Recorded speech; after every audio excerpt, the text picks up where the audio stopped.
When it comes to safety on the road, your car's brake pads play a crucial role. In just a couple of minutes, we're going to show you how to replace them with my friend Randy from UNOH. You ready to do this? Absolutely. I'm going to walk you through what you're going to need to get the job done. You need an impact wrench, brake clean, brake lube, a wire brush. You're going to need torque wrench. Make sure you torque all your bolts and wheel nuts after you're finished doing the job. You're going to need your brake caliper compression tool, new brake pads, and new brake rotors. Now, the first thing you're going to want to do is break your wheel lugs loose while your car's still on the ground. At home, you typically use a set of jack stands and a floor jack in order to lift your vehicle. Make sure to consult your owner's manual on proper lift points. But here at the race shop, we're going to utilize a 2-post lift in order to get the job done. Using a lug wrench or impact gun, remove the wheel to access the brake caliper and the rotor. Locate the brake caliper, which is held in place by 2 bolts. Use your socket wrench to remove these bolts. Now, be cautious not to damage the brake line.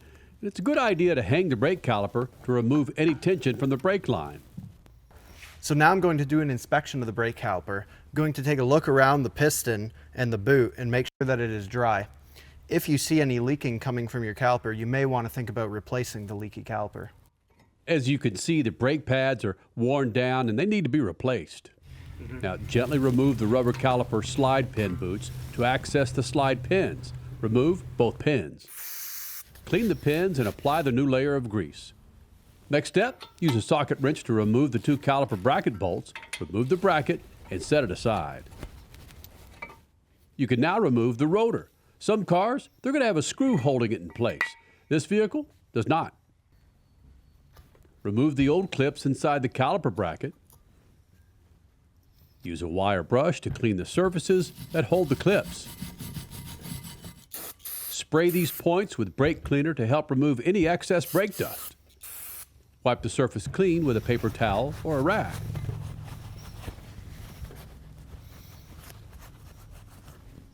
Now you can install the new clips that came with the new brake pads. Apply grease to the new clips.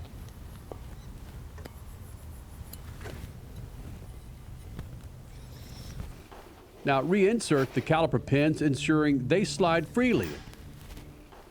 Apply grease to the ears of the new brake pads. Slide the new brake pads into place on the caliper bracket. The new rotor will have oil on it to protect it from rusting.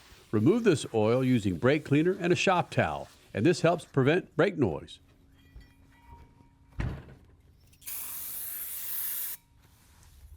Apply a coating of copper anti-seize to the wheel hub. Slide the new rotor into place and replace the screw that holds it in place if your car has one. Put the caliper bracket back in place and secure it with the bolts you removed earlier.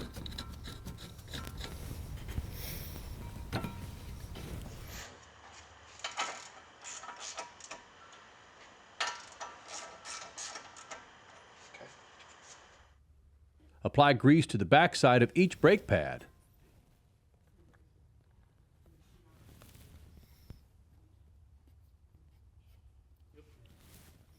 Use a C-clamp or brake caliper tool to compress the caliper piston. This is going to help make room for the new thicker brake pads. Carefully reattach the brake caliper and tighten the bolts securely.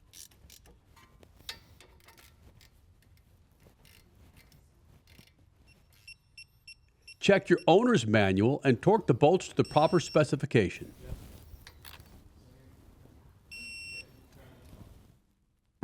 Place the wheel back on the hub and hand tighten the lug nuts.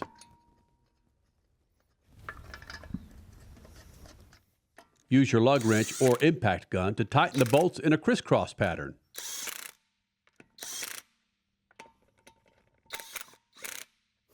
Well, there you have it. You can now lower your car and torque the lug nuts to your manufacturer specifications. After the brake job is complete, it's crucial for you to step on the brake pedal and pump the brakes in order to seat the pads against the rotor. After that is complete, you're ready to get back on the road.